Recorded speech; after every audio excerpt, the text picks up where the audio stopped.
أعوذ بالله من الشيطان الرجيم. بسم الله الرحمن الرحيم. وقضى ربك ألا تعبدوا إلا إياه وبالوالدين إحسانا إما يبلغن عندك الكبر أحدهما أو كلاهما فلا تقل لهما أف ولا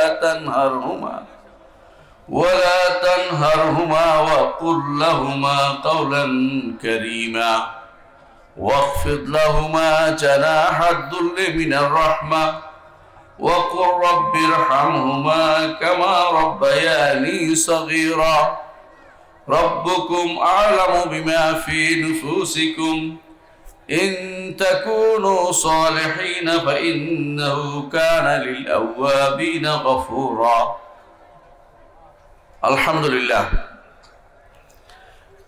আলহামদুলিল্লাহ আজকে এই ছোটনা গ্রামে কোরআনিয়া হাফিজিয়া মাদ্রাসার উদ্যোগে যে মাহফিল আয়োজন করা হয়েছে, সেই মাহফিলে আল্লাহ তাআলা আমাকে এবং আপনাদেরকে হাজির হওয়ার তৌফিক দান করেছেন, এই জন্য বলি আলহামদুলিল্লাহ। প্রিয় ভাইরা, মাহফিলে যারা উপস্থিত হয়েছেন, বিভিন্নমুখী আলোচনা শুনবেন, কোনো সন্দেহ নেই। আমি কোনো ভালো বক্তা নই, তবে কিছু জিনিস আলোচনা করবে, একটু শোনার দরকার রয়েছে ইনশাআল্লাহ। যে আয়াতগুলো আমি তেলাওয়াত করেছি, এগুলোর কিছু ব্যাখ্যা আমি করব। আল্লাহ তাআলা কোরআনে কারীমের সূরা বনী ইসরাঈলের আয়াতগুলোতে কি কি বলেছেন সেটা একটু আমরা বলি। আল্লাহর বাণী শুনতে আমরা সবাই এসেছি, রাসূলের বাণী শুনবো, দুইটা করার জন্য আমরা এখানে এসেছি। কিন্তু আল্লাহর বাণীতে আল্লাহ কি বলছেন সেটা বোঝা দরকার, ঠিক কিনা? রাসূলুল্লাহ সাল্লাল্লাহু আলাইহি ওয়াসাল্লাম কি বলেছেন সেটাও বোঝা দরকার। এই জন্য আমরা এই আয়াতগুলোতে আল্লাহ তাআলা কি বলেছেন এটা আমরা অন্তরে গেঁথে নেই, এবং সেটা আমাদের জন্য সারা জীবনের পাথে হবে ইনশাআল্লাহ। কোরআনে কারীমের শুরু থেকে শেষ পর্যন্ত যে দাসটি সবচেয়ে বেশি বড়, সেটি হচ্ছে একমাত্র আল্লাহর ইবাদত করো, আর কারো ইবাদত করো না। একমাত্র আল্লাহর ইবাদত করো। ওয়াকাদা রাব্বুকা আল্লা তা'বুদু ইল্লা ইয়্যাহ। কাদা শব্দের বিভিন্ন অর্থ আছে, কিন্তু এই অর্থ এখানে হচ্ছে আমারা। আল্লাহ নির্দেশ দিচ্ছেন যে একমাত্র আল্লাহর ইবাদত করতে হবে। আল্লাহ তা'বুদু ইল্লা ইয়্যাহ, একমাত্র আল্লাহর ইবাদত করতে হবে। বাংলাদেশের মানুষের, মুসলিমদের মধ্যে ভালো করে জিজ্ঞাসা করেন তোমরা কার ইবাদত করো, তারা বলে আল্লাহর ইবাদত করি। নিঃসন্দেহে তারা আল্লাহর ইবাদত করে, কিন্তু যেটা করে না সেটা হচ্ছে একমাত্র আল্লাহর ইবাদত করে না। বুঝছেন কিনা? পার্থক্যটা বুঝছেন কিনা? আল্লাহর ইবাদত অনেকেই করে, কিন্তু আল্লাহর ইবাদতের সাথে অন্য ইবাদতেরও মিশ্রণ ঘটায়। আল্লাহর ইবাদত তারা করে। কোরআনে কারীম আল্লাহ তাআলা এই জন্য বলেছেন ওয়ামা ইউমিনু আকসারুহুম বিল্লাহ ইল্লা হুম মুশরিকুন। তারা অনেকেই আল্লাহর উপরে ঈমান রাখে, তবে ঈমানের সাথে শিরকি মিশ্রণ ঘটায়, শিরকের মিশ্রণ ঘটায়। এই যে আল্লাহর ইবাদত করতে হবে একমাত্র তার, ইল্লা ইয়্যাহ, তিনি ব্যতীত কারো ইবাদত করা যাবে না। ইল্লা ইয়্যাহু, এটা অন্য জায়গাতে আল্লাহ তাআলা বলছেন। কোরআনে কারীমে যেটা অন্য জায়গায় আছে লা ইলাহা ইল্লাহু, কোথাও আসছে লা ইলাহা ইল্লাল্লাহ আসছে। তাহলে বোঝা গেল আবার নবীরা এসে একটা কথাই বলতেন, সমস্ত নবীরা একটা কথাই বলতেন, ইয়া কওমে ইবুদুল্লাহ মা লাকুম মিন ইলাহিন গায়র। হে আমার কওম, একমাত্র আল্লাহর ইবাদত করো, আল্লাহ ব্যতীত তোমাদের আর কোনো ইলাহ নেই। সমস্ত নবীরা এই জন্য প্রেরিত হয়েছে, এবং কোরআনগুলো অর্থাৎ আল্লাহর বাণীগুলো সব এই জন্য নাজিল হয়েছে। এটাও কোরআনে কারীমে আল্লাহ তাআলা বলেছেন যে আল্লাহ তা'বুদু ইল্লাল্লাহ। কোরআনের কথা বলে আল্লাহ তাআলা বলছেন কিতাবুন ফুসিলাত আয়াতু সুম্মা উহকিমাত আয়াতু সুম্মা ফুসিলাত মিন লাদুন হাকিমিন খাবীর আল্লাহ তা'বুদু ইল্লাল্লাহ। আল্লাহ ব্যতীত কারো ইবাদত করা যাবে না। এটা কিন্তু কোরআনেরও দাবি। সমস্ত আল্লাহর কিতাবের দাবি হচ্ছে আল্লাহ ব্যতীত কারো ইবাদত করা যাবে না। ইবাদত আল্লাহর করে মানুষে। আরবের মুশরিকরা আল্লাহর ইবাদত করত, আরবের মুশরিকরা আল্লাহর ইবাদত করত, হজ করত। হজের জন্য তারা অনেক কিছু ব্যয় করত, সময় ব্যয় করত, হজের নেতৃত্ব দিত, হাজিদেরকে খাওয়াতো, এমনকি কাবার উপরে গিলাপ চড়াতো, এমনকি যারা কাবার আশেপাশে আসতো তাদের সেবায় হওয়ার জন্য তারা ব্যস্ত থাকতো, পানি পান করাতো। তাহলে ইবাদত তো আল্লাহর হতো। পার্থক্য হয়েছে কোন জায়গায়? একমাত্র আল্লাহর ইবাদত হতো না, একমাত্র আল্লাহর ইবাদত হতে হবে। আল্লাহর নির্দেশ, রাসূলের নির্দেশ, কোরআনের বক্তব্য, সমস্ত নবী রাসূলরা যে বক্তব্যটা দিতে এসেছেন সেটা হচ্ছে একমাত্র আল্লাহর ইবাদত করো, আর কারো ইবাদত করো না। আবু জাহালের মতো ব্যক্তিও আল্লাহর ইবাদত করত, কিন্তু একমাত্র আল্লাহর ইবাদত করত না। আবু সুফিয়ান, তিনি ইসলাম গ্রহণের আগে তিনিও আল্লাহর ইবাদত করতেন, কিন্তু যেটা করতেন না একমাত্র আল্লাহর ইবাদত করতেন না। এই জন্য তিনি উহুদের যুদ্ধে বলেছিলেন, অল হবল, হবলের জয় হোক। অথচ তিনি আল্লাহর ইবাদত করতেন। পার্থক্য হচ্ছে আল্লাহর ইবাদতের সাথে অন্য কারো ইবাদত করলে আল্লাহর ইবাদত করা হয় না।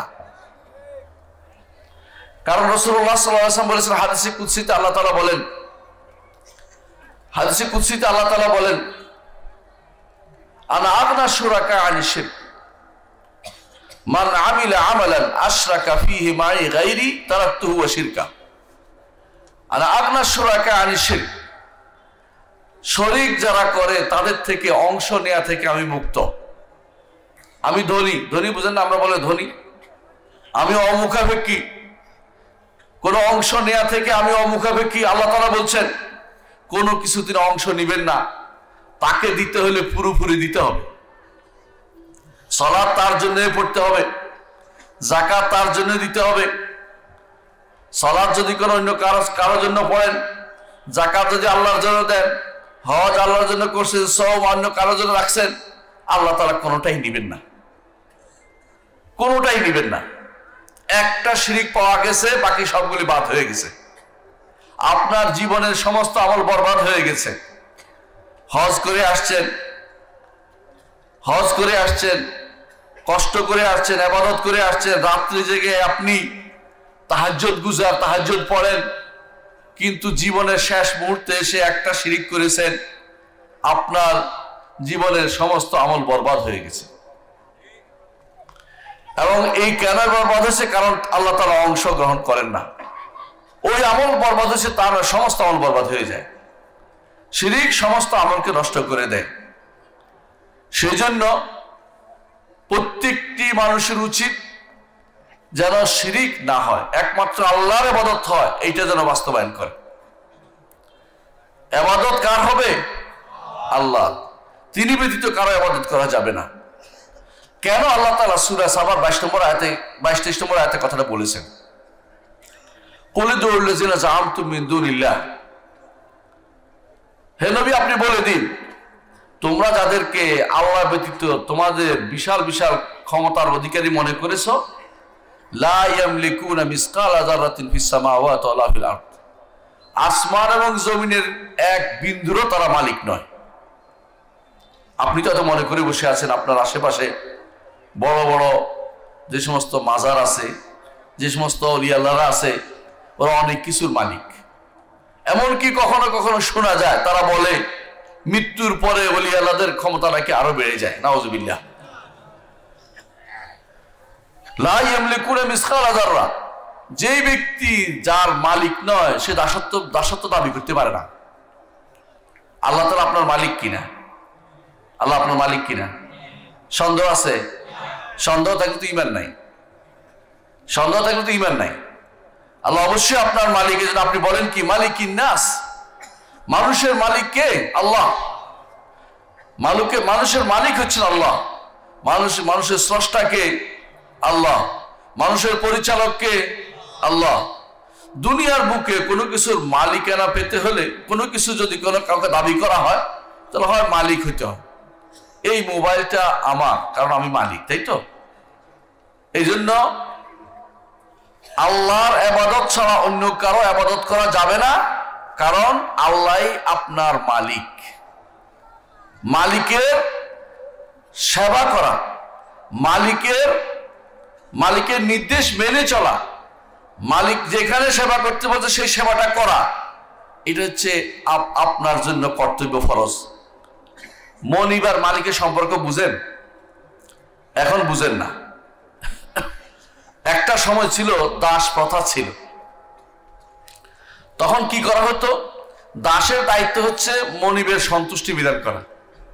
এখন দাস প্রথা নাই, অর্থাৎ ব্যবহৃত হচ্ছে না, শরীয়ত কোনোদিন নিষিদ্ধ করে নাই। কারণ এখন যুদ্ধ নাই, মুসলিমরা যুদ্ধের মধ্যে সবসময় হারছে, তাদের অবস্থা খুবই খারাপ, এই জন্য তারা এটা পাচ্ছে না। কিন্তু শরীয়তে এটা আছে। কোনোদিন যদি আপনার দাস থাকে, দাসের দায়িত্ব হচ্ছে আপনার কথা শুনে চলে। দাস যদি অন্য কারোর কথা শুনে, তাহলে সেটা আপনার প্রকৃত দাস বলে বিবেচিত হয় না। তাহলে আল্লাহ তাআলা আপনার মালিক, আর কেউ আপনার মালিক নয়। জগতে যত ওলি আল্লাহ নাম আছে, কে কে ওলি আল্লাহ আছে? বাংলাদেশে তো ওলি আল্লাহর অভাব নাই। যেমন ওলি আল্লাহ নামে একজন আছে, কে?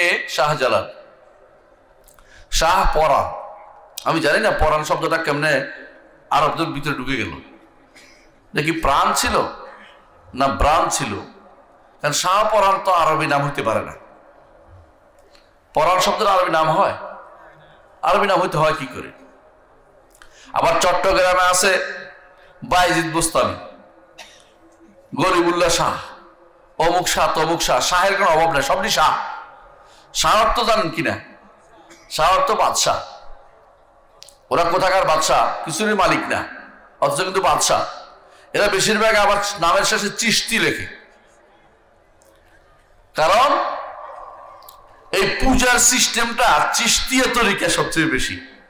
এই জন্য যখনই দেখে যে কোনো মাজার করতে হয়, তখন চিশতি চলে আসে। কাদেরিয়া তরিকার মধ্যে এগুলি ছিল না, তরিকা সবই বাতিল। শুধু বুঝার জন্য বলতেছি যে চিশতি কেন লাগায়।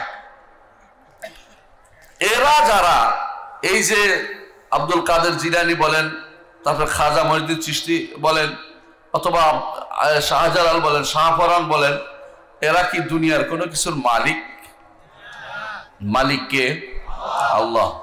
আল্লাহ বলছেন লা ইয়ামলিকুনা মিসকালা যাররা, রাই পরিমাণ জিনিসের মালিক নয়। এমনকি তারা মালিক নয় প্রমাণ হচ্ছে মরে গেছে, তারে আরেকজনে নিয়ে যে এখানে ইচ্ছা এখানে দাফন করেছে। ইচ্ছা করলে তিনি মালিক নন। মৃত্যুর আগেও তিনি প্রকৃত মালিক ছিলেন না, মৃত্যুর পরেও তার মালিকের প্রশ্নই আসে না। আসমান জমিনের কোনো কিছুর তারা মালিক নয়। আল্লাহ তাআলা বলেছেন দুনিয়াতে কোনো কিছু দাবি করতে হলে হয় আপনাকে কি করতে হবে? মালিক হতে হবে, তাই না? অথবা বলবেন যে আল্লাহ এর পরে বলতেছেন যে লা ইয়ামলিকুনা মিসকালা যারাতিন ফিস সামাওয়াতি ওয়া ফিল আরদ ওয়া মা লাহুম ফীহিমা মিন শিরকিন। অথবা বলেন যে আমি পুরা মালিক না, অংশীদার মালিক।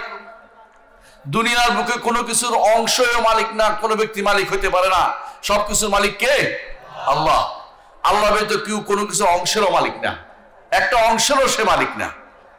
অথবা ওয়া মা লাহুম মিন যাহির, আসমান এবং জমিনে ওয়া মা লাহুম মিন যাহির, আল্লাহর কোনো সাহায্যকারীর প্রয়োজন হয় না। এই যে মাইকটা ধরেন, হয় আপনি মালিক, নয় দুইজনে মিলে মালিক, অথবা দুইজনে সামাল দিতে পারতেছেন, আরেকজন সাহায্য করে মাইকটা লাগাইছে, তিনজনে মিলে বলেন যে আমরা তিনজনে এটা কি আছে সাহায্যকারী হিসেবে আসি। তো দুনিয়াতে যে মালিক তার কথা শুনতে হয়, অথবা অংশীদারের কথা মানুষ শুনতে হয়, শোনে যে আমার অংশীদার, অথবা সাহায্যকারীর কথা শুনে আমার সাহায্য করছে নির্বাচনের সময়, তার কথা একটু শুনলাম। তিনটার কোনোটাই দুনিয়াতে কেউ মালিক না, একমাত্র রব্বুল আলামিন। সেটা তিনি সবকিছু, তিনি মালিক, তার সাথে কোনো শরিক নাই, তার সাথে কোনো সাহায্যকারীর প্রয়োজন হয় না, তার সাথে কোনো সাহায্যকারীর প্রয়োজন হয় না। এখন বলতে পারেন তিনটার কোনোটাই নাই, তবে একটা জিনিস আছে, সেটা কি? তার মর্যাদা দিয়ে তিনি সুপারিশ করবেন। আল্লাহ তাআলা 23 নম্বর আয়াতে সূরা সাবা বলছেন যে আসমান এবং জমিনের কেউ সুপারিশ করার ক্ষমতা রাখে না আল্লাহর অনুমতি ছাড়া। তবে কেউ মালিক না, কেউ অংশীদার না, কেউ সাহায্যকারী নাই, আল্লাহ দরকার লাগে না। আল্লাহ তাআলার কাছে সুপারিশ করতে অনুমতি লাগবে। আপনি অন্যের ইবাদত কেন করেন? অন্যের ইবাদত যারা করে তারা কেন করে? তারা বলে মা না'বুদুহুম ইল্লা লিয়ুকাররিবুনা ইলাল্লাহি যুলফা। আমরা ইবাদত এই জন্য করি, তারা সুপারিশ করে আল্লাহর নৈকট্য এনে দিবে আমাদেরকে, সুপারিশ করে আল্লাহর নৈকট্য এনে দিবে আমাদেরকে। এই সুপারিশের আশায় বেশিরভাগ মানুষ শিরকে লিপ্ত রয়েছে। সবাই সুপারিশের আশা করে। অনেকে বলতে পারে, আমরা যখন বলি যে শাহজালালের মাজারে যে কিছু চাওয়া জায়েজ নাই, শিরিক হয়ে যাবে, বলে তিনি তো দিবেন না, তিনি আল্লাহর কাছে সুপারিশ করবেন, এটাই বলে বেশিরভাগ। অথচ নাউজুবিল্লাহ, তিনি আল্লাহর কাছে সুপারিশ করবেন এটা আপনাকে কে বলেছে? এমন কোন দলিল কি আপনার কাছে আছে যে তিনি আল্লাহর কাছে সুপারিশ করবেন? কোন আয়াতের ভিত্তিতে আপনি বলতেছেন এটা? তিনি তো মৃত, আমওয়াতুন গায়রু আহিয়া। আল্লাহ বলছে তারা মৃত, জীবিত না। জীবিত মানুষের কথা বলতে পারে, কিন্তু মৃত মানুষ কখন সুপারিশ করবে? করতে পারে না। এখন যদি আপনার জন্য সুপারিশ করতে হলে জীবিত মানুষ করতে হবে, মরা মানুষ আপনার কি সুপারিশ করবে? জীবিত মানুষের দুনিয়ার বুকে সুপারিশ বৈধ জায়গাতে বৈধ, অবৈধ জায়গাতে অবৈধ। আখিরাতে সুপারিশ করতে হলে আপনার জন্য 3টা শর্ত পূরণ করতে হবে। 1 নম্বর হচ্ছে আল্লাহর অনুমতি, আল্লাহ যাকে ইচ্ছা অনুমতি দিবেন। 2 নম্বর হচ্ছে যার জন্য সুপারিশ করবেন তার ঈমান থাকতে হবে। 3 নম্বর হচ্ছে যার জন্য সুপারিশ করা হবে তার জন্য আল্লাহর সন্তোষ থাকতে হবে, সামান্যতম সন্তোষ থাকতে হবে। পুরো সন্তোষ থাকলে জান্নাতে চলে যেত। অর্থাৎ তার জন্য আল্লাহর সুপারিশ করার অনুমতি আবার চেয়ে নিতে হবে যে অমুকের জন্য। এই 3টি শর্ত অবশ্যই রাখবে, না কোনো সুপারিশ হবে না। তাহলে যারা সুপারিশের আশায় বসে আছে তারা আসলে শিরকে লিপ্ত আছে। বেশিরভাগ মাজার কবরে যারা সেবায়েত, এরা 2 শ্রেণীর আছে। 1 শ্রেণী আছে আসলে কোনো কবর নাই, তারা নিজেরাও জানে। এখানে হয় দেখবেন যে কি আছে, কলা গাছ, কলা গাছ সবাই দিছে, এখন সেইটার মাজার। অথবা দেখবেন যে বলছে তেল শাহ, ডাল শাহ, চাল শাহ, এরকম শাহের অভাব নাই। ঢাকা শহরে এই ঢাকা মেডিকেলের এই পাশে আছে চাল শাহ, ওই পাশে তেল শাহ, আর ডাল বাকি আছে। ওই পাশে মাক্কু শাহ, ওই পাশে উল্টা শাহ, উল্টা শাহ। আমি বলছি উল্টা হলো কেন? মানে এমন এমন নাম আপনি ভাবেন জীবনে কোনোদিন কেউ শুনে না, এগুলি সব শাহ হয়ে গেছে। এগুলি ভালো করে খোঁজ নেন, কবর নিচে কিচ্ছু নাই। এরা হচ্ছে ধান্দাবাজ। এরা এগুলি করে, কিছু পয়সার ধান্দা করে, আর এগুলি দিয়ে আমাদের ইমানটাকে নষ্ট করে দিচ্ছে। এটা একটা গোষ্ঠী। আরেক গোষ্ঠী আছে, তারা বিশ্বাস করতেছে এখানে লোক আছে, তারা জানে না, তারপরে বিশ্বাসের লোক আছে, এই লোকের অনেক ক্ষমতা, এবং তারা মনে করে মরার পরে নাকি তাদের ক্ষমতা বেড়ে যায়। নাউজুবিল্লাহ। অথচ মরার পরে যে ক্ষমতা বেড়ে যেত, তার দেশে যে বিরাট বাড়িঘর রেখে গেছে, এগুলির জন্য সে চলে আসতো, কিন্তু না আমি নিচে থাকবো না, উপরে চলে যাবো। সুন্দর বাড়ি করছিলাম, এত সুন্দর সিঁড়ি করছিলাম, পাথর দিয়ে সুন্দর করে করছিলাম, সেখানে একটু দেখে আসি, চলে আসতো তাহলে। কিন্তু আসতে কি পারে? না, কোনো ব্যক্তি আসতে পারে না। মরার পরে কারো ক্ষমতা নেই আসার। তাহলে বোঝা গেল যে যারা সুপারিশের আশায় বসে আছে তারা ভুলের নিপতিত রয়েছে। সুপারিশ হবে, তবে শর্ত পূরণ না হলে কোনো সুপারিশ হবে না। যাদের জন্য, যারা দুনিয়ার বুকে এখন যারা কবরে শুয়ে গেছে, তারা কোনো সুপারিশ করতে পারবে না। তাদের কাছে যে ব্যক্তি সুপারিশ চাইবে সে শিরিক করতেছে। আপনি বুঝছেন কথাটা? যে যেটা করতে পারে না তাকে চাওয়া মানে শিরিক করা। এখন কবরে যারা আছে তারা কারোর জন্য কোনো সুপারিশ করে না। যদি কেউ মনে করে যে কবরওয়ালা সুপারিশ করে, তাহলে সে শিরিক করতেছে, তার ঈমান কিন্তু শেষ হয়ে গেছে। সুতরাং যেই ব্যক্তি কবরের কাছে যায় বলবে আমারে পাশ করিয়ে দেন, আমারে ছেলে দেন, আমারে এই করেন, আমার একটা চাকরির ব্যবস্থা করে দেন, আমারে ওইটা করে দেন, সেই ব্যক্তি সঙ্গে সঙ্গে কাফের হয়ে গেছে। সে তার মধ্যে আর আবু জাহালের মধ্যে কোনো পার্থক্য নেই। কারণ আবু জাহালরা উপরে একটা মূর্তি নিজে বানাইয়া তারপর সেটা ইবাদত করত। আপনি নিচের একটা মানুষকে কবর দিয়ে সেটার ইবাদত শুরু করে দিয়েছেন। পার্থক্য কি? এটাও মরা, এটাও মরা, দুটেই মরা। পার্থক্য হচ্ছে, আরেকটা পার্থক্য আছে, সেটা কি? শাইখুল ইসলাম মুহাম্মদ আব্দুল ওয়াহাব রাহমাতুল্লাহ একটা কথা বলেছেন সুন্দর। তিনি বলেছেন, আরবের মুশরিকরা শুধু নেককার বান্দাদের দেখে দেখে তাদেরকে সুপারিশকারী হিসেবে মনে করত। যে অমুক নেককার আছে, ওয়াদ, সুয়া, ইয়াকুস, ইয়াউক, নাসার, সূরা নূহের মধ্যে আসছে এই 5 জনের কথা, যে এদেরকে মনে করত কি সুপারিশকারী, কারণ নেককার মানুষ ছিল সত্যি সত্যি। কিন্তু বর্তমান সময়ে সবচেয়ে বদকার লোকটাকে সুপারিশকারী মনে করা হচ্ছে। বদকার লোকটা বুঝেন কিনা? ল্যাংটা হাঁটতো, জীবনে গোসল করতো না, জটালি মা জটালি বাবা, বুঝেন নাই? তালা বাবা। হায়দার আলীকে দেখতাম তালা নিয়ে ঘুরতেছে, তার গায়ের মধ্যে তালা তালা, শিকল আর তালা। একদিন দেখছি, আমি ইউনিভার্সিটি থেকে আসছি, গাড়ি থেকে নামছি, দেখছি হায়দার আলীর পিছনে কমপক্ষে 100 জন মানুষ হাঁটতেছে। হায়দার আলীর পিছনে হায়দার আলী হাঁটতেছে, হায়দার আলীর পিছনে হাঁটতেছে। আরেকদিন শুনলাম, দাওয়াত দিতেছিলাম আইসিডিতে, এমন সময় শুনলাম হায়দার আলী মারা গেছে, তার কবরকে নিয়ে 2 দল ঝগড়া। কবরকে কে কবর দিবে, এটা কি এই পক্ষ নিবে না ওই পক্ষ নিবে, কোন জায়গায় মারা গেছে তারা হানাহানি লেগে গেছে। যে না, একজন বলতেছে না মীর, এটাই হচ্ছে যে শাহ আলী দরবারের খাদেম ছিল, শাহ আলী দরবারে তার কবর হবে। আরেকজন বলছে না মিরপুরে তার কবর হবে। 2 জনে ঝগড়া লেগে গেছে, ঝগড়া লেগে মারামারির অবস্থা পরিণত হয়েছে। কেন? এই লোককে মাটি দিতে হবে, এই লোককে মাটি দিলে নতুন একটা কি হবে? মাজার হবে, এবং তার ইবাদত করা হবে। প্রিয় ভাইরা, এই লোক তো ভালো লোক ছিল না, এই লোক তো নামাজও পড়তো না। যেই নামাজ পড়ে না, সে তার কবর নিয়ে এত টানাটানি কেন? শাইখুল ইসলাম মুহাম্মদ আব্দুল ওয়াহাব রাহমাতুল্লাহ যেটা বলছেন সেটাই। এখন ইবাদত হচ্ছে এমন কিছু প্রাণী, আগে তো ওরা সুপারিশ চাইতো কার কাছে? নেককার বান্দাদের কাছে। ভুল করেছে সেখানে তার জন্য আল্লাহ কোরআন নাজিল করেছে, রাসূল পাঠিয়েছে, নবী পাঠিয়েছে, এবং বারবার এগুলি দিয়ে মানুষ সাবধান করেছে। কিন্তু বর্তমান সময়ের কুফরি আরো মারাত্মক। এখানে নেককার বান্দাদের কাছে তারা মনে করো তাদেরকেও চাওয়া হচ্ছে, তাদের কাছে সুপারিশ চাওয়া হচ্ছে, বদকারের কাছে সুপারিশ চাওয়া হচ্ছে, এবং তাদের কবরে সিজদা হচ্ছে, কোনো সন্দেহ নাই। এই সিজদা আপনি এখন আর কোনো গোপন জিনিস নয়, যাইয়া দেখেন সিজদার জায়গা বানায় রাখছে। আমি যাচ্ছিলাম শাহপরানের নিচে দিয়ে যাচ্ছিলাম, তো আমাকে আব্দুল সবুর ভাই বলতেছে সিলেটের, আপনি দেখে যাবেন না? আমরা যাবো না, ওখানে যাইলে আমাকে দেখে দেখে মানুষও যাবে, আমি যাব না। কারণ আপনি দেখলে একটা জিনিস দেখাতে চাচ্ছি, উপরে যাইয়েন না। নিচ দিয়ে যাওয়ার সময় তিনি দেখাচ্ছেন, দেখেন এখানে লেখা আছে কি? ওখানে লেখা আছে সালাতের জায়গা করা হয়েছে, সেখানে সালাত আদায় করুন, বুঝছেন তো? কবরের কাছে টাকা কারো হাতে দিবেন না, ওখানে বক্সে দিন, বুঝছেন তো? মানে বাক্সে দিলে যেন জায়েজ, হাতে দিলে না জায়েজ। হাতে টাকা দিলে না জায়েজ, বাক্সে দিলে জায়েজ, তাই নাকি? বাক্সে একটা টাকা দিচ্ছেন, আপনার ইমান শেষ। কারণ বাক্সে টাকা কি জন্য দেয়? এমনি এমনি মানুষ টাকা ফেলে দেয় না, টাকার জন্য ভাই ভাই শত্রুতা আরম্ভ হয়, অথচ ওখানে টাকা দিয়ে দিচ্ছে। ওই যে পাগলার মসজিদ আছে একটা, পাগলা মসজিদে প্রতি মাসেই নাকি কয়েক কোটি টাকা উঠে।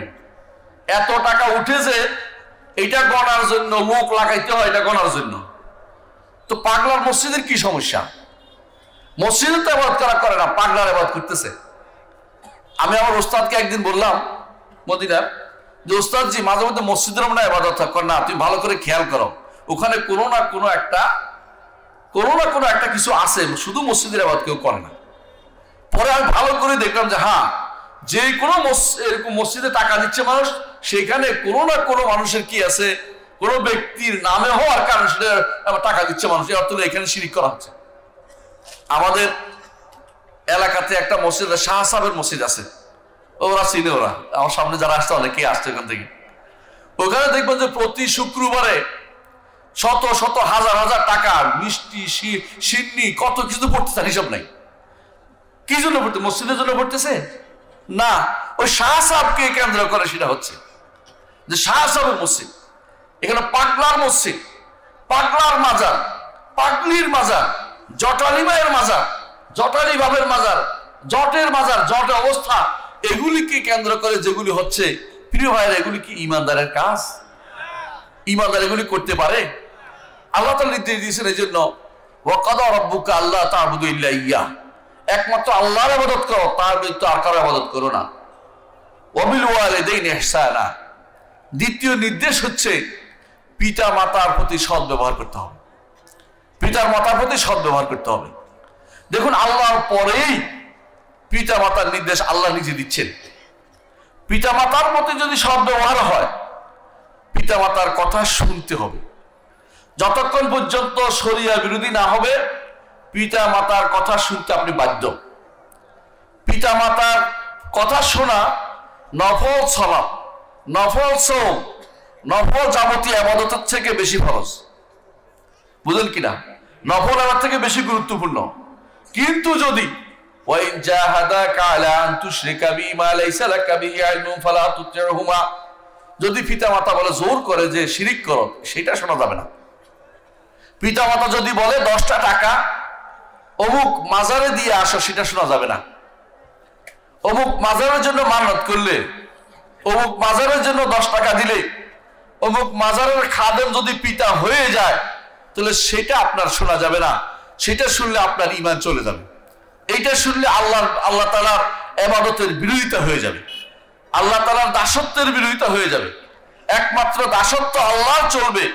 দুনিয়ার কোন মানুষ দাসত্ব পাওয়ার অধিকারী না, পীরও না, ফকিরও না, কোন নেতাও না, খেতাও না, কেউ কোনোদিন দাসত্ব দাবি করতে পারে না। দাসত্বের অধিকার একমাত্র রব্বুল আলামিনের। তিনি শুধু সে অধিকার আপনার উপর চাইতে পারেন যে আমার দাসত্ব করো, ওয়া ইয়্যায়া ফা'বুদুন, একমাত্র আমারই ইবাদত করো। এটা রব্বুল আলামিন শুধুমাত্র তিনি আমাদেরকে বলছেন ইয়্যায়া। এই জন্য আমরা প্রতি সালাতে বলি ইয়্যাকা না'বুদু, একমাত্র আপনারই ইবাদত করি। যারা কবরে সিজদা করে, কবরওয়ালার কাছে ভালো কিছু আশা করে বসে আছে, কবরওয়ালা তার উপকার করবে মনে করে, অথবা মনে করে ওই যে কবর না, জীবিত দরবারে যারা বসে আছে, এরা তার উপকারের মালিক। জীবিত দরবার বুঝেন কিনা? দরবার অভাব আছে আশেপাশে, কত দরবার যে আছে তার হিসাব নাই। এই রোডে আসার সময় আমি কয়েকজনকে আজকে দেখাচ্ছিলাম যে এটা অমুকের দরবার, এটা অমুকের দরবার।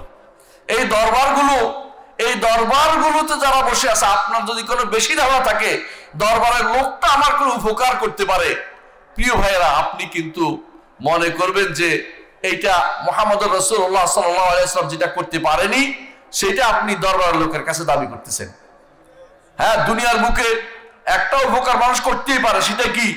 আমি খাদে পড়ে গেছি, দেখতে পাচ্ছি আপনাকে, আপনার ক্ষমতা আছে, বলবো যে ভাই আমাকে উঠে দাও, ভাই আমাকে রাস্তা পার করে দাও, এটুকু জায়েজ, সমস্যা নাই।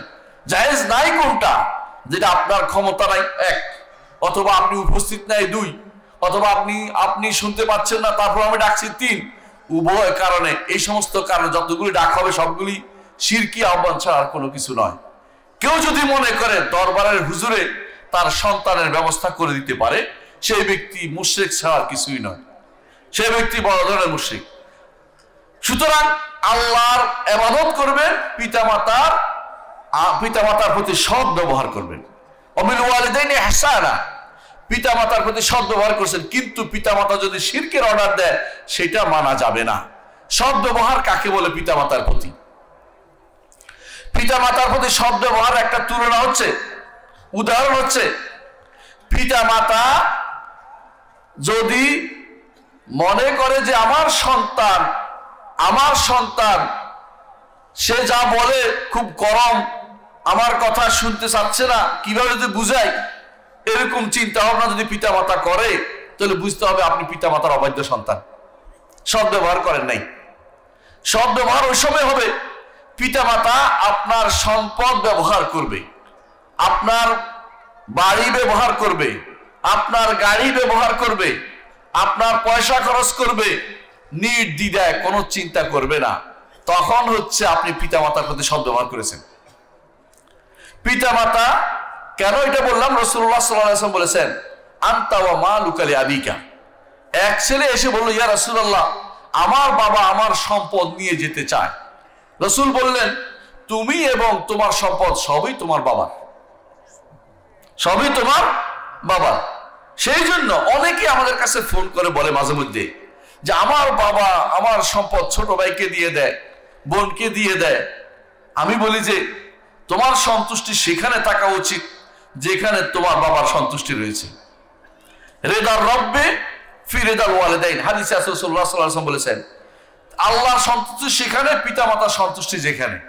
পিতামাতা যদি তোমার ছোট ভাইকে দিয়ে খুশি হয় তুমিও খুশি হও, তুমিও বেশি বেশি করে ছোট ভাইকে দাও। পিতামাতা যদি তোমার বোনকে দিয়ে খুশি থাকে তুমিও বেশি বেশি করে তোমার বোনকে দাও। সেখানে দিলে পিতামাতা খুশি হলে আল্লাহ খুশি হবে। অর্থাৎ পিতামাতার বিরুদ্ধে সম্পদ, জাতীয় সম্পদ কেন্দ্রিক কোনো অভিযোগ চলবে না, ঠিক ব্যবহার কেন্দ্রিক কোনো অভিযোগ চলবে না। যেই পিতামাতার সামনে আপনি বসছেন, পিতামাতা অনবরত কথা বলছে, আপনি বিরক্ত হয়ে চলে গেছেন, সেটা করা যাবে না, সেটা করা যাবে না। ওয়ালা তাকুল্লাহুমা উফফি ওয়ালা তানহারহুমা ওয়া কুল লাহুমা কাওলান কারীমা, সুন্দর কথা বলতে হবে। পিতামাতার সামনে আপনি লুঙ্গি ঝাড়তে পারবেন না, পিতামাতার সামনে আপনি লুঙ্গি ঝাড়তে পারবেন না। পিতামাতার সাথে চলছেন, আপনি সামনে সামনে অনুমতি ব্যতীত চলতে পারবেন না, পিতামাতার পিছনে চলতে হবে আপনাকে। পিতামাতার যেখানে যতক্ষণ না খাবে আপনার খাওয়া তাদের খাওয়ার পরে হবে, এইটা চেষ্টা করবেন। দলিল হাদিস মনে আছে আপনাদের, 3 ব্যক্তি গর্তের ভিতরে ঢুকেছিল, তখন এক ব্যক্তি আল্লাহর কাছে তার নেক আমল ওসিলা দিয়ে দোয়া করতেছিল। সেটা কি? যে আমি যতক্ষণ পর্যন্ত আমার পিতামাতা না খাইতে ততক্ষণ পর্যন্ত আমিও খাইতাম না, আমার পরিবারে কাউকে খাওয়াতাম না। সেই কারণে আল্লাহ তাদেরকে গর্ত থেকে মুক্তির ব্যবস্থাপনা করে দিয়েছিলেন তাকে, ও তার সাথে আরো 2 জন ছিল। শুধু তার একটা আমলের কথা বলছি, তার বোঝা গেল পিতামাতার আগে খাওয়ার চিন্তা ভাবনা আপনাকে করতে হবে না। আজ কি হচ্ছে জানেন? পিতামাতাকে বৃদ্ধাশ্রমে পাঠানো হচ্ছে, পিতামাতাকে ভাগ করে দেয়া হচ্ছে, ও 10 দিন, ও 10 দিন, ও 10 দিন, 10 দিনের পরে 11 দিন। আবার মাঝে মধ্যে স্ত্রী বলে যে তাকে এত ভালো খাওয়াইতে হবে কেন, ইত্যাদি ইত্যাদি বিভিন্ন রকমের সমস্যা কিন্তু তৈরি হয়ে যায়। কখনো কখনো পুরুষের মধ্যে সমস্যা, স্ত্রী ভালো থাকলেও, উভয়টাই কিন্তু সমস্যা। পিতামাতার প্রতি সৎ ব্যবহারটা আপনি যেমন করবেন আপনার উপরে তেমনি করা হবে। প্রিয় ভাইয়েরা, পিতামাতার প্রতি সৎ ব্যবহার এমন এক জিনিস যেটা উদার ধার বলে আমাদের এলাকায়। অর্থাৎ আপনি এখন যা করবেন পরবর্তীতে ততটুকু আপনি পাবেন, এবং যদি কেউ আপনার বিপরীতটা করে বুঝতে হবে যে এখানে আল্লাহ তাআলা আপনাকে পরীক্ষায় নিপতিত করেছেন। কিন্তু পিতামাতা কোনোদিন হক শেষ হয়ে যায় না, পিতামাতার অধিকার কোনোদিন শেষ হয়ে যায় না, পিতামাতার অধিকার কোনোদিন শেষ করতে পারবেন না। কেউ যদি বলে আপনি আমার পিছনে 1 লাখ টাকা খরচ করেছেন, আমি আপনাকে 1 লাখ টাকা দিয়ে 2 লাখ 3 লাখ টাকা দিয়ে হজ করে আনছি, এটা কি পিতামাতার অধিকার শেষ হয়ে গেছে? কখনো না। ইবনে ওমর রাদিয়াল্লাহু আনহু এক লোককে দেখছেন যে তিনি তার মাকে কাঁধে করে হজ করতেছেন।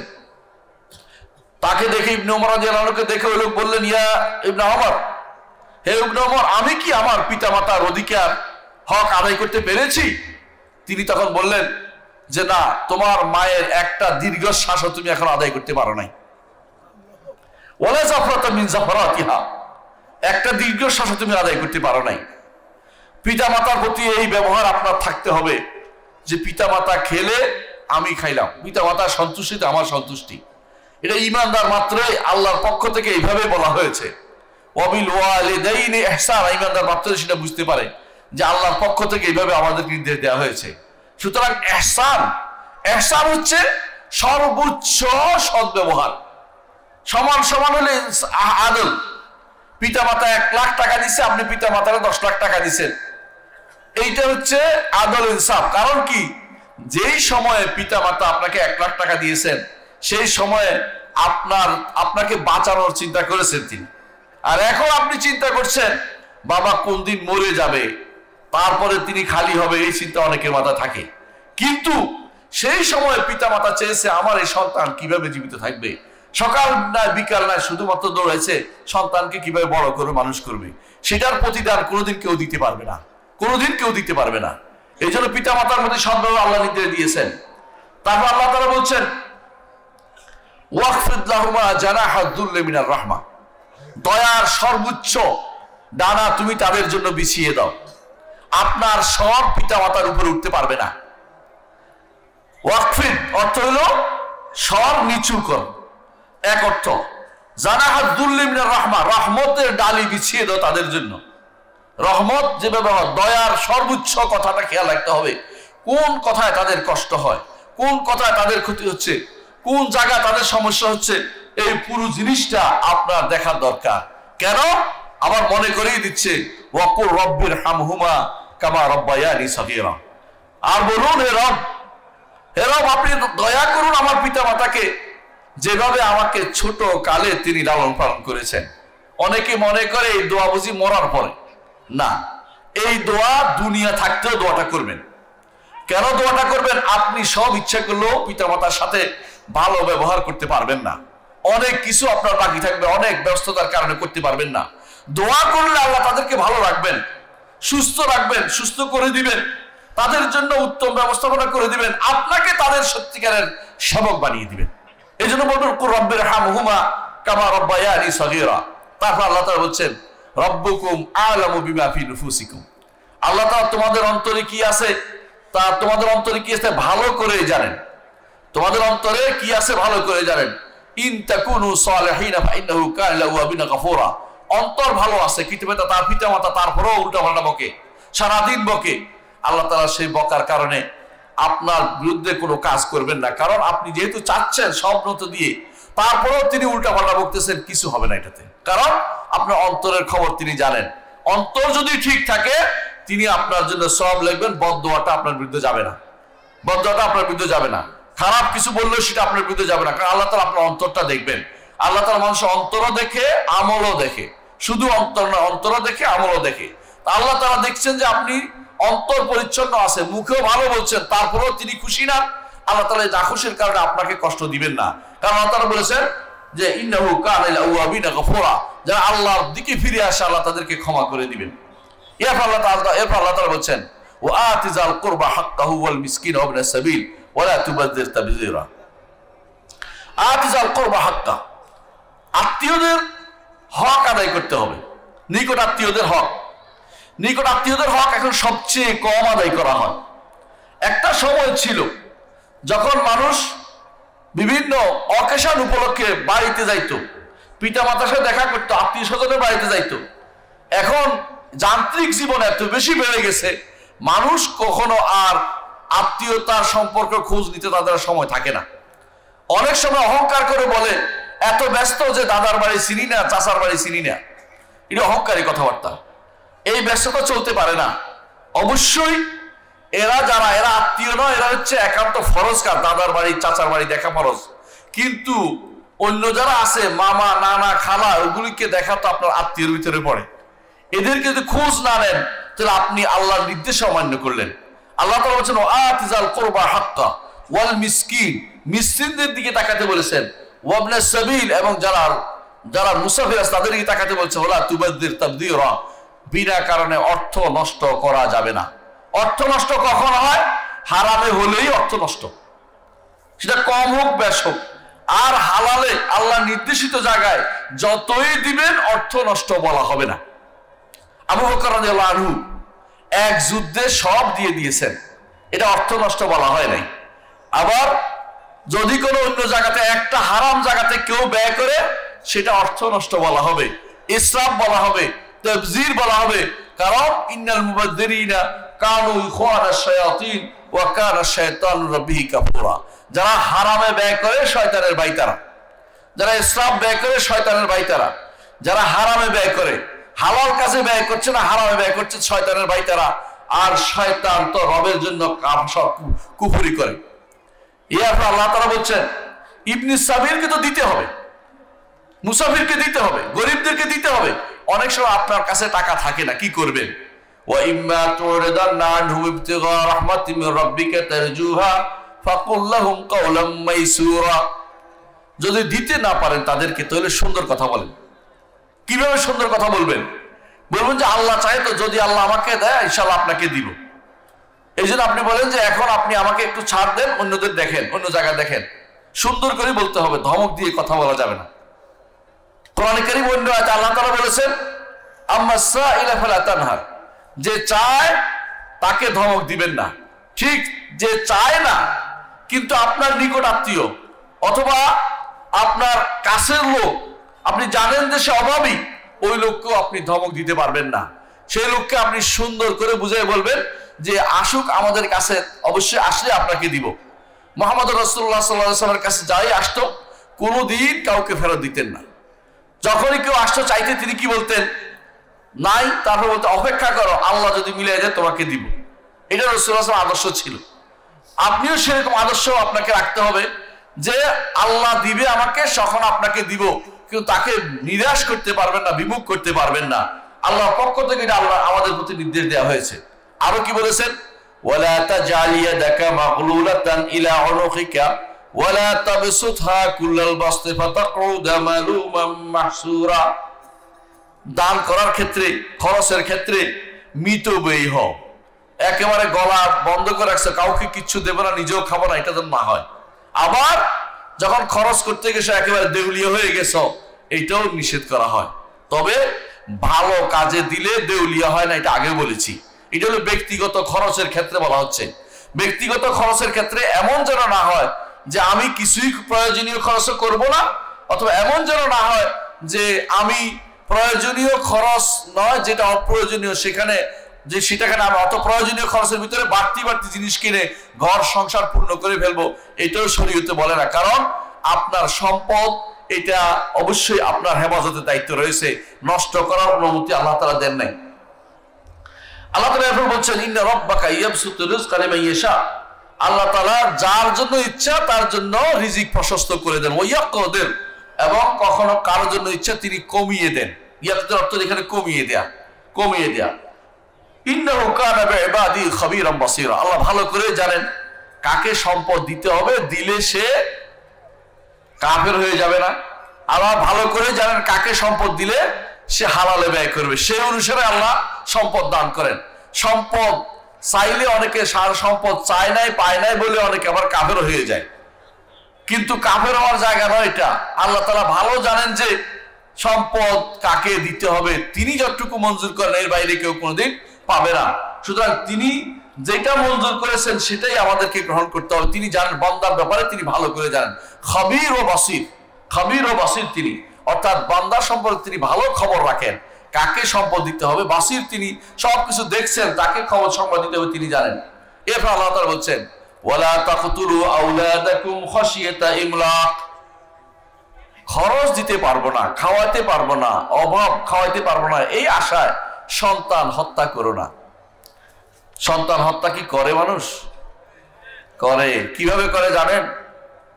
তথাকথিত পরিবার পরিকল্পনার নামে জন্ম নিয়ন্ত্রণে যে পদ্ধতি আবিষ্কার হয়েছে, অধিকাংশই মনে করে সন্তান, এত সন্তানকে কিভাবে খাও। হ্যাঁ, কিছু কিছু মানুষের রোগ থাকতে পারে, অসুখ থাকতে পারে, সেটা আলাদা কথা, কিন্তু যারা মনে করে এত সন্তানকে কিভাবে খাওয়াবে, সেই ব্যক্তি কি নিজে রাজ্জাক? রাজ্জাক কে? আল্লাহ। তাহলে সে কেন এই রিজিকের ভয় করতেছে যে আমি অভাবের কারণে তাদের খাওয়াতে পারবো না? সেই ব্যক্তি অবশ্যই কি করতেছে? আল্লাহ তাআলার দায়িত্ব নিজে নেয়ার চেষ্টা করতেছে। আল্লাহ তাআলা জন্য বলতেছেন নাহনু নারযুকুহুম ওয়া ইয়্যাকুম, আমরা তাদেরকে আগে রিজিকের ব্যবস্থা করি, তারপর তোমাদের রিজিকের ব্যবস্থা করি। ছোট বাচ্চার রিজিক আপনি মনে করেন আপনি দিচ্ছেন, এটা ভুল ধারণা। জগতের সকল প্রাণী, জগতের সকল প্রাণীর রিজিকের ব্যবস্থা কে করে? আল্লাহ। তো আপনার সন্তানের রিজিকের ব্যবস্থা তিনি করবেন না, এটা আপনাকে কে বলল? আপনার সন্তান রিজিকের ব্যবস্থা তিনি করবেন। কারণ যদি আল্লাহ এমন মাছের রিজিকও দিতে পারেন যেই মাছ তিমি মাছে ধরেন, তিমি মাছের রিজিকের ব্যবস্থা আমার রব্বুল আলামিন প্রতিদিন করেন। তিমি মাছ কিন্তু কোনো রিজিক ব্যবস্থাপনা করে না, নিজে প্রতিদিন বের হয়, খাবার খেয়ে সে খুশি থাকে। আল্লাহ কোরআনে কারীমে এই জন্য বলেছেন ওয়া কাইয়্যিম মিন দাব্বাতিন লা তাহমিলু রিজকাহা আল্লাহু ইয়ারযুকুহা, অনেক প্রাণী আছে যেগুলি রিজিক তারা সংগ্রহ করে না, আল্লাহ সেগুলি রিজিকের ব্যবস্থা করে দেয়। আপনি কি দেখেন না একটা গরুর রিজিক কি গরু ব্যবস্থাপনা করে? মানুষ ব্যবস্থাপনা করে। ছাগলের রিজিক ছাগল ব্যবস্থাপনা করে। বরং তারা পাইলে একদিনে সব খেয়ে সাবার করে ফেলে। তারা আগামী দিনে চিন্তা করে না, তাদেরকেও তো আল্লাহ রিজিক দিচ্ছে। আপনার সন্তানকে রিজিক দেবে না, আপনি এটা কিভাবে বুঝলেন? যারা আজ এই চিন্তায় তথাকথিত জন্ম নিয়ন্ত্রণ পদ্ধতি অবলম্বন করেছেন যে সন্তানকে খেতে দিতে পারবো না, তারা শিরকে লিপ্ত রয়েছেন। কারণ সন্তানকে খেতে দেওয়ার মালিক কে? আল্লাহ। আপনি নিজের হাতে এটা নেয়ার চিন্তা করেন না। তাদের রিজিকের ব্যবস্থা আল্লাহ বলছেন নাহনু নারযুকুহুম, আমরা তাদেরকে রিজিক দেই, ওয়া ইয়াকুম, তোমাদেরকেও রিজিক দেই। তাদের রিজিকের ব্যবস্থা তিনি আগে থেকে করে রেখেছেন। কখন? মায়ের পেটে যখন সন্তান থাকে তখন 4টা জিনিস লেখা হয়। 1 নম্বর হচ্ছে লোকটার বয়স কতদিন হবে। দ্বিতীয় হচ্ছে লোকটার রিজিক কি কি হবে। রিজিক এর আগেও লেখা হয়েছে 50,000 বছর আগে, পৃথিবীর সৃষ্টির 50,000 বছর আগে। আবার একটা ব্যক্তির জীবনব্যাপী বাজেট হয়, এখানে তার জীবনে লেখা হয় কি কি সে খাবে, তারপরে কি কি আমল করবে সেটাও লেখা হয়। সৌভাগ্যশালী দুর্ভাগা এটাও লেখা হয়। 4টা জিনিস লেখা হয়। রিজিক কিন্তু নির্ধারিত। একটা মানুষের রিজিক এর আগে থেকে নির্ধারিত, দুনিয়া আসার আগে থেকে নির্ধারিত থাকে। সুতরাং রিজিক দিতে পারবো না, খাবার দিতে পারবো না, এই আশায় যদি কোনো কেউ সন্তান না আনার পর বন্ধ করে দেয়, তাহলে সে আল্লাহর উপর ঈমানের তার ত্রুটি রয়েছে। রিজিকের ব্যবস্থা করে কে? আল্লাহ। আল্লাহ ব্যতীত কেউ রিজিকের ব্যবস্থা করে না। আল্লাহ তাআলা এরপর বলছেন ওয়ালা তাকরাবুজ জিনা, ব্যভিচারের কাছেও যেও না। প্রিয় ভাইরা, ব্যভিচারের কাছে কেমনে যায়? ব্যভিচারের কাছে যায় প্রকাশ্য অপ্রকাশ্য 2 রকমের ব্যভিচার আছে। একটা হচ্ছে আপনি জানেন যে ব্যভিচার ওখানে হয়, এটা প্রকাশ্য জায়গা। আরেকটা হচ্ছে অন্ধকারে কেউ ব্যভিচার করছে। 2টা জিনিস, উভয়টার কাছেও যাওয়া যাবে না। যেই জিনিস আপনার ঘরে আছে, যেই জিনিস আপনার হাতে আছে, যেই জিনিস দিয়ে আপনার সন্তান নষ্ট হচ্ছে, পর্নোগ্রাফিতে আক্রান্ত হচ্ছে, এগুলি সবই কিন্তু ব্যভিচারের পথকে রচনা করতেছে। আল্লাহ তাআলা বলছেন ওয়ালা তাকরাবুজ জিনা, জিনার কাছেও যেও না। যে সমস্ত সন্তান আজ বিভিন্ন প্রতিষ্ঠানে আপনারা পড়াচ্ছেন, যেখানে ব্যভিচার শিক্ষা দেয়া হচ্ছে, নাম দিচ্ছে তাবু ভাঙ্গা, নাম দিচ্ছে তাবু ভাঙ্গা, বুঝেন কিনা? সেখানে অনেক জায়গাতে আপনি গিয়ে পাবেন যে এখানে নারী পুরুষ একসাথে একই রুমে রাখা হচ্ছে, ছেলে মেয়েকে একসাথে একই রুমে রাত্রি যাপনের ব্যবস্থা করা হচ্ছে। এমনকি এমন অনেক প্রতিষ্ঠান বাংলাদেশেই আছে যেখানে একসাথে ছেলে মেয়েদেরকে বিভিন্ন রকমের শারীরিক কসরত দেখানোর ব্যবস্থাপনা করা হচ্ছে এবং তাদেরকে শিক্ষা দেওয়া হচ্ছে এমন জিনিস যেগুলির কারণে যৌন সুরসুরি শুধু বেড়ে যাচ্ছে। এগুলি সবই কিন্তু আপনার আল্লাহর নির্দেশের বিপরীত। আল্লাহ বলছে ওয়ালা তাকরাবুজ জিনা, জিনার নিকটেও তোমরা যেও না। ইন্নাহু কানা ফাহিশাতান, এটা অশ্লীলতা, ওয়া সাআ সাবিলা, খারাপ পথ। সবচেয়ে খারাপ পথ হচ্ছে জিনার পথ। আর জিনার পথকে এখন যারা রচনা করতেছে ওদেরকে আপনার না কি নাম দেন জানেন? স্টার। স্টার নাম দিচ্ছেন। স্টার বুঝেন? তারকা। ওরা কি তারকা হওয়ার যোগ্য? ওরা কি নিকৃষ্ট নাপাক মানুষগুলোকে আপনার তারকা নাম দিচ্ছেন। আর ওদের চরিত্র জানার জন্য, শোনার জন্য, ওদের অবস্থা জানার জন্য, ওরা কি করেছে দেখার জন্য পয়সা খরচ করে আপনার সেটা নষ্ট করতেছেন। আপনার সন্তানদেরকে ওইভাবে বড় করতেছেন, তারা সাহাবায়ে কেরামকে চিনে না, নবীদের নাম শুনে নাই, ইমামদের নাম শুনে নাই, মুহাদ্দিসদের নাম শুনে নাই, কিন্তু ওই তথাকথিত যারা ওই হারাম কাজ করে বেড়াচ্ছে, ব্যভিচার করে বেড়াচ্ছে, ওদের অনেকেরই নাম তাদের মুখস্থ আছে এবং অনেকের গান তারা শুনতেছে, অনেকের গান অন্ধকারে দেখতেছে, অনেকের জন্য অনেকের গান তারা কানের মধ্যে ঠোসা লাগায় শুনতেছে। আপনি দেখবেন অনেককে কানের মধ্যে লাগায় রাখছে, কি লাগাইছে আপনি শুনতে পান না, ঠিকই দেখবেন যে গান শুনতেছে। এমন সব গান শুনতেছে যেগুলো জিনার পথকে উন্মুক্ত করে দেয়। মনে রাখবেন এই গানের এই জিনিসটা শয়তান শুধুমাত্র চালু করে দিয়েছিল প্রথম। আল্লাহ তাআলা কোরআনে কারীম বলেছেন যে তুমি যাকে ইচ্ছা তাকে পারো, ওয়াজলিব আলাইহিম বিসাউতিকা, তোমার শব্দ দিয়ে যাকে তুমি আকৃষ্ট করতে পারো করো। এইটা গানগুলি হচ্ছে শয়তানের সব শয়তান এগুলো দিয়ে শুধুমাত্র আক্রমণ করে, এগুলো দিয়ে মানুষকে এই ঈমান থেকে দূরে সরে ব্যবস্থাপনা করে। আপনার ঘরে যদি গান বাজে, আপনার মোবাইলে যদি গান বাজে, আপনার পরিবারের সন্তান যদি গান শোনে, এবং যদি কোনো গান শোনাকে উৎসাহ দেয়া হয়, গান জন্য যদি কোনো আজ ডিগ্রি দেয়া হয় এবং গানের জন্য সার্টিফিকেট দেয়া হয়, গান শেখার জন্য সন্তানকে সেখানে পাঠিয়েছেন, একটা কোর্স করিয়েছেন, আপনি কতটুকু আল্লাহর বিরোধিতা করছেন আপনি কি চিন্তা করেছেন? আল্লাহ তাআলা বলছে ওয়ালা তাকরাবুজ জিনা ইন্নাহু কানা ফাহিশাতাও ওয়া সাআ সাবিলা। তারপর আল্লাহ তাআলা বলছেন ওয়ালা তাকতুলুন নাফসাল্লাতী হারামাল্লাহু ইল্লা বিল হক। আল্লাহ যেটাকে বৈধ করেছেন, হালাল যে বৈধতা, তার বাইরে কাউকে তোমরা হত্যা করো না। আল্লাহ কখন কোথায় বৈধ করেছেন? কয়েকটি জিনিসে বৈধ করেছেন। যদি বিবাহিত কোনো ব্যক্তি ব্যভিচার করে তার শাস্তি কি? মৃত্যুদণ্ড। বিবাহিত কেউ ব্যভিচার করলে তার শাস্তি কি? মৃত্যুদণ্ড। কে বাস্তবায়ন করবে?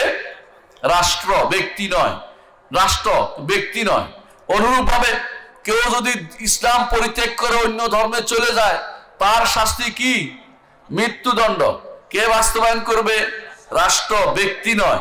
অনুরূপভাবে কেউ যদি কোনো কাউকে হত্যা করে তার শাস্তি কি? মৃত্যুদণ্ড। কে বাস্তবায়িত করবে? রাষ্ট্র। অনুরূপভাবে কেউ যদি কোনো বাগী করে, বাগী অর্থ হলো বিদ্রোহী হয়, তাকে দমানোর জন্য হত্যা ইসলাম অনুমোদন করেছে, এইটা কে বাস্তবায়ন করবে? রাষ্ট্র, কোনো ব্যক্তি নয়। কোনো ব্যক্তি নয়।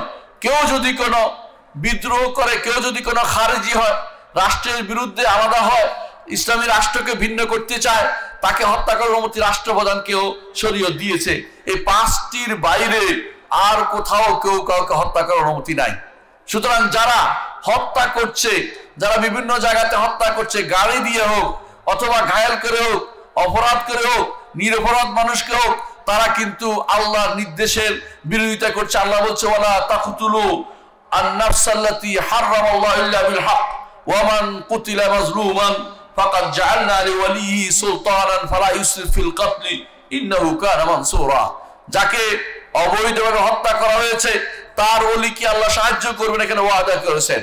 এই জন্য ইবনে আব্বাস রাদিয়াল্লাহু আনহু বলেন, যেদিন আমি এই আয়াত তেলাওয়াত করছি সেদিন আমার মনে হয়েছে যে আল্লাহ তাআলা মুআবিয়া রাদিয়াল্লাহু আনহুকে রাজত্ব দিবেন, কারণ তার বংশের লোক ওসমান ইবনে আফফানকে মাজলুম ভাবে হত্যা করা হয়েছে, এই জন্য তিনি রাজত্ব পাবেন। কারণ আল্লাহ বলছে ইন্নাহু কানা মানসুরা, তাকে তিনি সাহায্য করবেন। এই জন্য মুআবিয়া রাদিয়াল্লাহু আনহু তিনি সাহায্য পেয়েছেন এবং তিনি খলিফাতুল মুসলিমিন হয়েছেন। খলিফাতুল মুসলিমিন এবং মালিকুম মিন মুলুকিল মুসলিমিন, ইসলামের প্রথম রাজা এবং শশিক রাজা এবং ন্যায়পরায়ণ রাজা হিসেবে তিনি দুনিয়াতে ছিলেন এবং কাজ করে গেছেন। এর বিরুদ্ধে কথা বলার অধিকারও আমাদের নাই। তবে জানতে হবে আল্লাহ তাআলার নিয়মের বাইরে যদি কেউ কাউকে হত্যা করে অবশ্যই আল্লাহ তার পক্ষে তাকে সাহায্য করবেন, ওয়াদা করেছেন। আল্লাহ তাআলা তারপর বলেছেন ওয়ালা তাকরাবু মালাল ইয়াতীমি ইল্লা বিল হক ইল্লা বিল্লাতী হিয়া আহসান হাত্তা ইয়াবলুগা আশুদ্দা। ইতিমের সম্পদের কাছেও যেও না, তবে যদি ব্যবসা করতে হয়, তাদের জন্য হেফাজত করতে হয়, সেটা করতে পারবে যতক্ষণ পর্যন্ত না তারা তাদের বয়প্রাপ্ত হচ্ছে, অর্থাৎ সম্পদ সঞ্চালনের মতো তাদের কাছে যোগ্যতা হচ্ছে, ততক্ষণ পর্যন্ত এতিমের সম্পদ ব্যবহার করতে পারবেন না।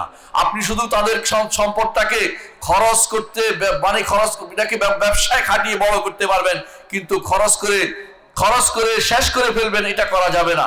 এটা আল্লাহ তাআলা নিষেধ করে দিয়েছেন। কারণ আল্লাহ তাআলা বলছেন ওয়াউফু বিল আহদি, আর তোমরা অঙ্গীকারকে পূর্ণ করো, যে অঙ্গীকার আল্লাহর সাথে করেছো, বান্দার সাথে করেছো। ইন্নাল আহদা কানা মাসউলা, যে অঙ্গীকার তোমরা করো আল্লাহ তাআলা সেই অঙ্গীকার সম্পর্কে তোমাদেরকে জিজ্ঞাসা করবেন। আজ আপনার সাথে অঙ্গীকার করে গেছে অনেকে, কিন্তু ভুলে গেছে। আছে না এরকম? অনেকে আছে ওয়াদা করে গেছে, ভুলে গেছে। সেই ওয়াদা কিন্তু আল্লাহ তাআলা কিন্তু ভুলেন নাই, তিনি সবই মনে রাখছেন, তিনি সবই তার কাতার, তিনি সবই হেফাজত করে রাখছেন। আল্লাহ বলছেন আহসাহুল্লাহু ওয়া নাসুহু, তারা ভুলে গেছে, আল্লাহ সেটাকে হেফাজত করে রাখছেন। আল্লাহর হেফাজতের মধ্যে আপনার ওয়াদা রয়েছে। সুতরাং কি ওয়াদা করছেন কার সাথে, এটা আপনাকে হেফাজত করতে হবে। আল্লাহ তাআলা তারপর বলছেন আউফুল কাইলা ওয়াল ইযা কিলতুম ওয়াজিনু বিল কিসতাসিল মুস্তাকিম, যখন ওজন করবে তখন যেন সঠিক ওজনটা হয়। লেনদেনের ক্ষেত্রে কি করতে হবে সেটা আল্লাহ তাআলা জানিয়ে দিয়েছেন। ওয়াজিনু বিল কিসতাসিল মুস্তাকিম, এবং সুদৃঢ় ওজন যেটা পাল্লা যেন ভালো ভারী হয়, ওই এদিক সেদিক বাঁকা টাকা জিনিস দিয়ে ওজন করিও না, যেটা শুদ্ধ এটা দিয়ে তোমাকে ওজন করে নিতে হবে ও দিতে হবে। এটাই আল্লাহ তাআলা যালিকা খায়রু ওয়া আহসানু তাউইলা, এটা উত্তম এবং পরিণামে প্রকৃষ্টতর আল্লাহ তাআলা বলছেন। এরপর আল্লাহ তাআলা বলছেন ওয়ালা তাকফু মা লাইসা লাকা বিইলম, যে জিনিসে তোমার জ্ঞান নাই সে জিনিস করবে না, সে জিনিস বলবে না, সে জিনিস আমল করবে না। যে জিনিস আপনি জানেন না সেখানে কি বলবেন? আল্লাহ জানে। একটা শব্দ বাড়িয়ে বলবেন না। একটা শব্দ বাড়িয়ে বললে আপনাকে দলিল দিতে হবে, আপনাকে প্রমাণ দিতে হবে আল্লাহ সম্পর্কে অথবা আখিরাত সম্পর্কে, আকীদার কোনো বিষয়ে একটা শব্দ বাড়িয়ে বলবেন, আপনার ঈমান চলে যাওয়ার জন্য অনেক সময় সেটা কারণ হয়ে যাবে। কারণ এমন এমন কথাও আপনার মুখ দিয়ে বের হতে পারে যেই কথাগুলো আল্লাহ সম্পর্কিত একটা মিথ্যাচার, আর আল্লাহ সম্পর্কে মিথ্যাচার করা হচ্ছে বড় গুনার অন্তর্ভুক্ত। আল্লাহ তাআলা বলেছেন ওয়া আনতাকুলু আলাল্লাহি মা লা তা'লামুন, না জেনে আল্লাহর উপর কথা বলা বড় গুনার অন্তর্ভুক্ত। এরপর আল্লাহ তাআলা বলেছেন ওয়ালা তামশি ফিল আরদি মারাহা। এরপর আল্লাহ তাআলা বলেছেন ইন্নাস সামা ওয়াল বাসারা ওয়াল ফুআদা কুল্লু উলাইকা কানা আনহু মাসউলা। মানুষ যে কাজগুলি করে তিনটার বাইরে নয়, কোনটা কি করে? শুনে কথা বলে, বলে না শুনছি এটা হয়েছে, বাস্তবে কিন্তু নাই। এই জন্য আল্লাহ তাআলা বলছেন তোমার শোনা সম্পর্কেও জিজ্ঞাসা করা হবে। ওয়াল বাসারা, অনেক সময় দেখে করে, না দেখেও মিথ্যা কথা বলে, এই সম্পর্কে জিজ্ঞাসা করা হবে। ওয়াল ফুআদা, অনেক সময় বিবেক দিয়ে চিন্তা ভাবনা করে এরপরে একটা কথা বলে, যদি মিথ্যা হয় সেটা তো আল্লাহ তাআলা সেটা সম্পর্কে জিজ্ঞাসা করা হবে। জ্ঞান জিজ্ঞাসা করা হবে। জ্ঞানের উৎস তিনটি একসাথে একই আয়াতে আল্লাহ তাআলা বলে দিয়েছেন। কেউ দেখে শুনে কথা বলে, কেউ অন্তর দিয়ে কথা বলে, কেউ বিবেকের অবস্থায় কথা বলে। সার্বিক অবস্থাতে শোনা কথা, এটা একটা শোনাটাও একটা জ্ঞানের উৎস। এই জন্য প্রত্যেকটা বিষয় আল্লাহ আপনাকে জিজ্ঞাসা করবেন যে তুমি যেটা জানো না এটা করেছো কিনা। এই জন্য দুনিয়ার বুকে যে সময়টুকু আপনি পাবেন এই আল্লাহর জিকিরে কাটিয়ে দিবেন, ইলম অর্জনে কাটিয়ে দিবেন। শুধুমাত্র বসে বসে গল্প, মিথ্যাচার, একে অপরের মধ্যে লাগিয়ে যাওয়া, এগুলি শরীয়ত অনুমোদন করে না, এগুলি কখনো করতে যাবেন না। এগুলি হচ্ছে আমাদের সমাজের বড় ব্যাধি, বড় ধরনের ব্যাধি। এটা আমাদের সমাজে ওই ইয়াতে বসে বসে, চা দোকানে বসে বসে কত মানুষের যে গীবত গাওয়া হচ্ছে, কত মানুষের যে হারাম সম্পর্ক মিথ্যা কথা তুলে ধরা হচ্ছে, কত নারীর নামে বদনামি তোলা হচ্ছে, কত পুরুষের নামে মিথ্যাচার করা হচ্ছে। এগুলি কি এমনি যাবে না? হাসরের মাঠে কিন্তু এগুলি সম্পর্কে আল্লাহ আপনাকে জিজ্ঞাসাবাদ করবেন। তারপর আল্লাহ তাআলা বলছেন ওয়ালা তামশি ফিল আরদি মারাহা, জমিনের বুকে গর্ব করে চলো না, অহংকার করে চলো না। জমিনের বুকে মারাহা তো অহংকার করে চলো না। জমিনের বুকে কোনোভাবেই এমন ভাবে চলো না যে আপনি কিছু একটা করতে সক্ষম হয়ে গেছেন। কারণ আল্লাহ বলে দিচ্ছেন ইন্নাকা লান তাখরিকাল আরদা ওয়া লান তাবলুগাল জিবালা তুলা, পাহাড়কে তুমি লান তাখরিকাল আরদা, জমিনকেও তুমি ফাটিয়ে ফেলতে পারবে না। মানুষ যে হাঁটে জমিনকে আলাদা করে ফেলতে পারে না। যতই চেষ্টা করুক না কেন উপর দিয়ে হাঁটতে হয়, জমিন ছিদ্র করে চলতে পারে না। ওয়া লান তাবলুগাল জিবালা তুলা, তুমি পাহাড়ের মতো উঁচু হতে পারবে না। তোমাকে আল্লাহ নির্ধারণ করে দিয়েছেন 3.5 হাত, এই 3.5 হাতে তোমাকে থাকতে হবে তোমার হাতে। একটু বেশি হলে আপনার সেনাবাহিনীর চান্স হতে অনেকে কান্নাকাটি করে, একটুর জন্য হতে পারি নাই, চেষ্টা করলেও আপনি একটুকু হইতে পারবেন না, নইলে আপনি ওখানে দৌড়াইতেন। আপনি অনেকেই বলে এই করে সেই করো, ওই যে এটুকু করছে ওটুকুই, ইচ্ছা করলেও পাহাড়ের মতো উঁচু হইতে পারবেন না। ওই আল্লাহ আপনার জন্য যতটুকু লিখছেন, চেষ্টা করে ওষুধ খেয়ে কিছু কিছু রোগ থেকে আটকে আসেন, বাঁকা ওষুধ হইতে পারবেন একটু 1 ইঞ্চি 2 ইঞ্চি, কিন্তু এর চেয়ে বেশি আপনি যে পাহাড়ের মতো উঁচু হইতে পারবেন না। আল্লাহ আপনাকে সৃষ্টি করেছেন, আপনাকে যেভাবে পেট দিয়েছেন, রান দিয়েছেন, পা দিয়েছেন, মাথা দিয়েছেন, এর বাইরে আপনি নতুন কোনো কিছু বানাইতে পারবেন না। সুতরাং অহংকার কিসের করেন? পেটের ভিতরে বিশাল ময়লা নিয়ে চলাফেরা করেন, আবার মরার পরেও শরীরটা পচে যাবে, কিন্তু অহংকারের মানুষের শেষ নাই। মানুষ নিজে কোনো কিছু পেলে, কোনো দায়িত্বশীল হয়ে গেলে, কোনো দায়িত্ব পেয়ে গেলে সে যেন তখন ধরাকে সরা জ্ঞান করতে শুরু করে দেয়। ধরাকে সরা বুঝেন কিনা? ধরা অর্থ পৃথিবী, সরা অর্থ হলো কলসি। অর্থাৎ সে মনে করে পৃথিবীটা কলসির মতো ভেঙে ফেলবে, এই জন্য সে যা ইচ্ছা তা করে বেড়ায়, যা ইচ্ছা তা করে বেড়ায়। কিন্তু ইন্না রাব্বাকা লাবিল মিরসাদ, আপনি দুনিয়াতে অহংকার করে গেলেও আখিরাতে আপনি কিন্তু ধরা খেয়ে যাবেন। যার অন্তরে অহংকার আছে, মিসকাল হাব্বাতিন, এক রাই পরিমাণ অহংকার থাকবে, সে কোনোদিন জান্নাতে যাবে না। দুনিয়ার বুকে এত জোরে হেঁটে আপনার লাভ নাই, এত কঠিন ভাবে হেঁটে লাভ নাই, এত হাঁটার কসরত শিখানো আপনার দরকার নাই। অনেকে আছে হাঁটার কসরত শিখানোর জন্য লক্ষ লক্ষ টাকা ব্যয় করে, যে হাঁটবে কি করে। আমার নবী মুহাম্মদ রাসূলুল্লাহ সাল্লাল্লাহু আলাইহি ওয়াসাল্লাম যখন তিনি হাঁটতেন, দ্রুত হাঁটতেন, যখন তিনি হাঁটতেন কান্নামা যেন তিনি উপর থেকে নিচে নামছেন, এইভাবে সামনের দিকে ঝুঁকে হাঁটতেন। পিচিত হয়ে হাঁটা এটা অহংকারীদের লক্ষণ, সেটা তিনি করতেন না। যখন বসতেন তিনি স্বাভাবিকভাবে বসতেন, পায়ে পিছনের দিকে হাত দিয়ে কখনো তিনি বসতেন না। এবং যখন শুইতেন তখন চিত হয়ে শুইতেন, কিন্তু কখনো পায়ের উপর পা তুলে তিনি শুইতেন না, কারণ এটা অহংকারের বিষয় ছাড়া আর কিছু নয়, অহংকার ছাড়া আর কোনো কিছু নয়। অহংকার করতে আমার আল্লাহ যেমন নিষেধ করেছেন, নবী মুহাম্মদ রাসূলুল্লাহ সাল্লাল্লাহু আলাইহি ওয়াসাল্লাম তিনিও আমাদেরকে নিষেধ করে গেছেন, ওয়ালা তামশি ফিল আরদি মারহা ইন্নাকা লান তাখরিকাল আরদা, তুমি জমিনকে চৌচির করতে পারবে না, ওয়ালান তাবলুগাল জিবালা তুলা, লম্বা হয়ে পাহাড়ের মতো হতে পারবে না। কুল্লু যালিকা কানা সাইয়্যুহু ইনদা রাব্বিকা মাকরুহা, এর সবগুলি এতক্ষণ যা বলেছে, কি বলেছে? আল্লাহর হক সম্পর্কে বলেছে। আল্লাহর পরে কার হক বলেছে? পিতা মাতার হকের কথা বলেছে। তারপরে আত্মীয় স্বজন হকের কথা বলেছে। তারপরে মানুষের লেনদেনের কথা বলেছে। তারপরে মানুষ দুনিয়ার বুকে আপনার চলন ফিরন কিভাবে সেটা বলেছে, আপনার স্বর কিরকম হয় সেটা বলেছে।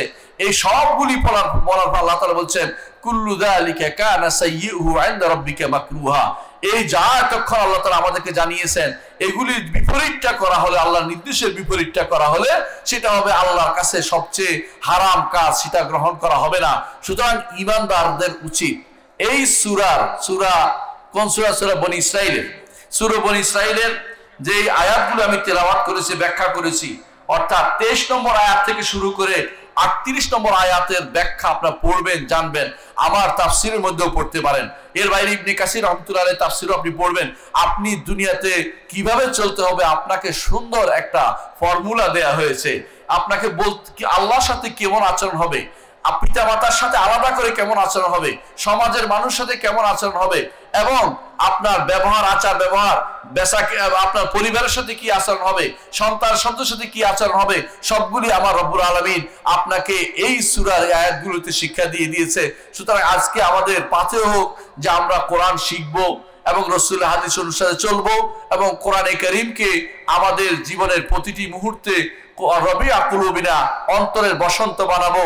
মুহাম্মদ রাসূলুল্লাহ সাল্লাল্লাহু আলাইহি ওয়াসাল্লাম হাদিসকে এর ব্যাখ্যা হিসেবে নিব, এবং মুহাম্মদ রাসূলুল্লাহ সাল্লাল্লাহু আলাইহি ওয়াসাল্লাম হাদিস অনুসারে আমাদের জীবনকে গড়ে তুলবো, এবং উসওয়াতুন হাসানা, উত্তম আদর্শ হিসাবে মুহাম্মদ রাসূলুল্লাহ সাল্লাল্লাহু আলাইহি ওয়াসাল্লামের কথা, কাজ, চরিত্র এবং তার যে সমস্ত আচরণ এবং যেটা তিনি পছন্দ করতেন, এগুলি সবগুলোকে আমরা গ্রহণ করে নেব।